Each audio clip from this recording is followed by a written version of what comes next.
I love Elliot Spitzer came out, apparently, he didn't come out to the press, but he was overheard, according to the New York Post, saying, quote, "Hey, I didn't fall in love with any of them." Wah. Okay. Damn.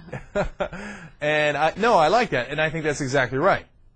I think it's totally uncool to fall in love with them and be like, "Oh my God, my beloved, I send you 1,000 kisses." Ah, la, la. You know, we talked about this. I thought those emails were horrendous and made the affair a million times worse. Now, a person who disagrees with us is Kathleen Parker from the Washington Post.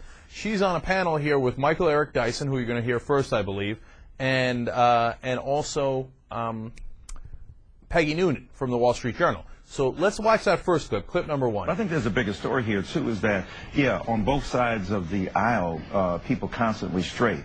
But the recriminations about them are in inverse proportion to their ability to beat people up who fall in public. I mean, Mr. Sanford, when he was a congressman, regaled us with story after story about why Mr. Clinton should just simply resign because he was ashamed.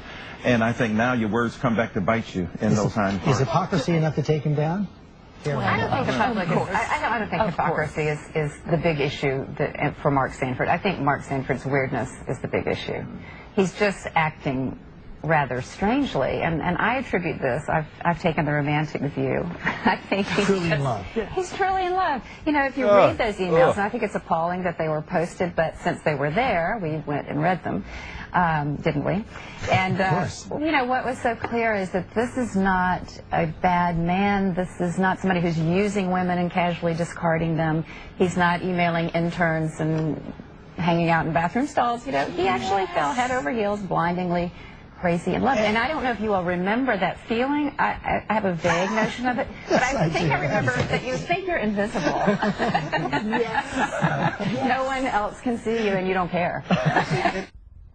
Oh, man, I couldn't disagree with her more. I mean, what a sucker. Oh, he was in love. And he's actually, oh, what can he, Anna, you tell me your husband of that many years that you bore 4 sons for, and you built his career, then comes to you and says, "Oh, what can I do? It's like a romantic vision of me falling in love with this Argentinian chick." How are you going to take that? Look, you can't give the man a pass for falling in love with someone else. You just can't. Okay? Especially when you're going around preaching about the institution of marriage. You just can't go around falling in love with other people. Now, at the same time, we're humans, and I understand that, you know, we have human urges to sleep with other people, okay? But, you know, you can maybe have an argument about that and say, okay, it's not justified, but it's okay in certain situations. But there's absolutely no way that falling in love with someone else while you're married to someone who had 4 of your kids, it's just not okay. I don't know. Yeah, no, it's not even, obviously it's not even close to okay, but look, I'm going to go over the top here. I don't think people, I think falling in love in that scenario is immature.